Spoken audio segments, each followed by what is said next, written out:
Greetings, Earthlings. If you will just hang on 1 second, I gotta check something. I got a bill coming due real soon, so...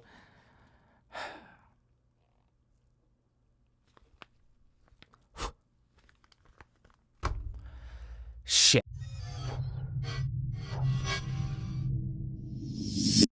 So today we are looking at this guy, the Sennheiser MKH-416 P48, and if you are interested in picking this microphone up, it'll set you back around $1,000. That's why this wallet is essentially useless now. If you do want to pick it up, there will be links down below though. For this review, I got the microphone connected directly to the 2i2 2nd gen, input gain set at around 11 o'clock, and of course I will do no post-processing, but I may end up boosting it in post, so check the doobly-doo to see what I diddly did. Now let's talk about what comes in the box. First off, everything comes in this kind of flimsy feeling plastic storage box. You will obviously get the microphone, you get a provided foam windscreen, you get a microphone clip, which does have a 5/8 to 3/8 inch microphone stand adapter, and you'll get some documentation. As far as the build quality, this microphone feels excellent, as well as it should given the ridiculously high price tag on it. It has an all-metal body with this matte black finish on it, which feels very nice to the touch. It also weighs in at around 175 grams, and as you move around the microphone, there is absolutely nothing on it. This is another very bare bones microphone. And on the bottom, there is the XLR port. Then as far as the specs, this microphone has a supercardioid polar pattern, a frequency response of 40 Hz to 20 kHz, a self-noise of 13 dBA, a sensitivity of around -32 decibels, a max SPL of 130 dB, an impedance of 25 ohms, and a phantom power requirement of plus 48 volts. So right now, I'm about 6 inches away from the MKH-416 without the windscreen, and this is how the audio sounds. And now I'm at the exact same distance, but as you can see, I have thrown on the big fat foam windscreen, and this is how the audio sounds. It does seem like it dampens down a little bit of the higher frequencies. Now I'm speaking into the front of the MKH-416, and we will go ahead and rotate around to the side of the microphone and move up and down the side to show you what it sounds like here. We will go ahead and rotate around to 180 degrees. There should be another lobe of sensitivity here. Continue around to the second 90-degree angle. Move up and down the microphone, show you how it changes as you move along the entire length. And then rotate around to the front of the microphone. Now for a very quick comparison, this is what the internal microphones of the Canon 70D sound like about 3.5 feet away from me, but I also have the MKH-416 just into the frame right here at maybe 1.5 feet away, and you can hear how much better the audio sounds coming out of a microphone that is much closer to the sound source. And here is another very quick comparison to the camera's internal microphone, which is what you are listening to right now. And now I have switched over to the MKH-416, which is about arm's length away from me, right next to the camera. You can actually start to see it in the side of the frame. I did bump my gain up to about 230 or 3 on the 2i2.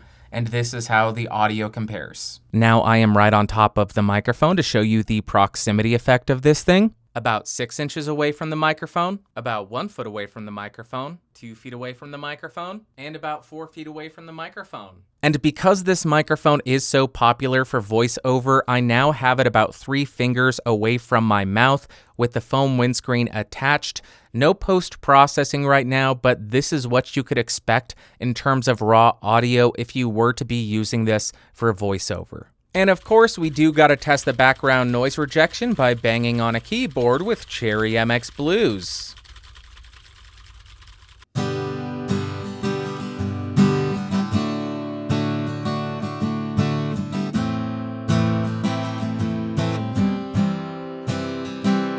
Here we go with a 416 review. I hope you like this, dude. My bank account does not, because this mic sure costs a lot. Seriously, it's the most expensive microphone I've used, I think. I'm broke. Send help. Send Cheryl.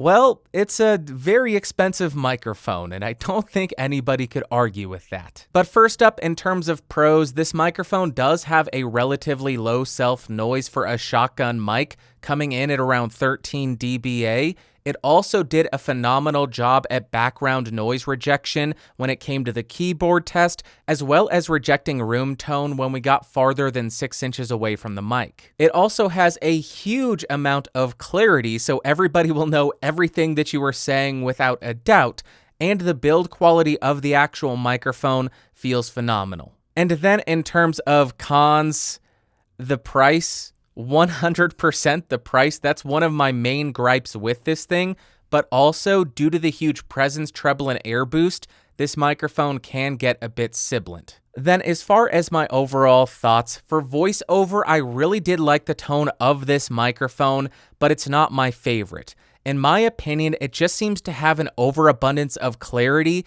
due to that presence, treble, and air boost. But if you are somebody who has a very deep voice and you find that when you eat a microphone, the low end becomes very overpowering, I think that boost can work in your favor. But on the other hand, if you have a higher pitched voice or you have issues with sibilance, I think that boost may be a detriment to your recording, and this microphone may not be the best choice for you. Then when I use this microphone at distances farther than 6 inches, yes, you do end up losing some proximity effect and some of that low-end body, which should be expected.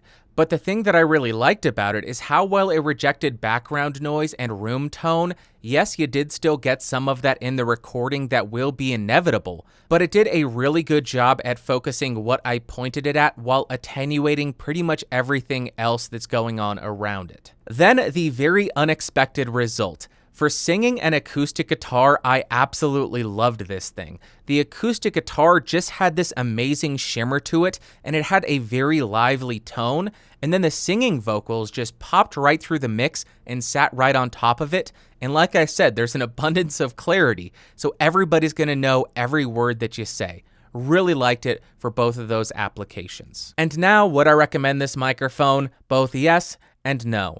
If you're a beginner, you do not need this microphone. This is absolute overkill for you. You could start out with something much more entry level and be served perfectly well. But also, if you have a higher pitched voice or you have any issues with sibilance and you plan on picking this up for voiceover work, I don't really think it's tuned well for that voice type, and I think you would be better served by a different microphone. But where I would actually recommend it is if you have a very deep voice and you want that radio broadcast sound with a lot of clarity, this microphone is amazing for that. Just go watch Mike Delgadio. That guy has the voice of God, and when he speaks into this thing, it just sounds phenomenal. But also, if you're looking for a relatively low self-noise shotgun microphone that does a really nice job at rejecting ambient noise and also has a lot of clarity so you can really understand what is being said into it, then absolutely, this is an industry standard for a reason. And that is actually going to wrap up for today. So if you found this video fun, interesting, or helpful, go ahead and give me a thumbs up.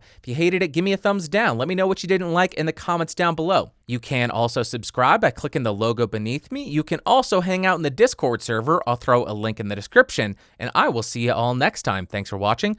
Thanks for listening. Goodbye.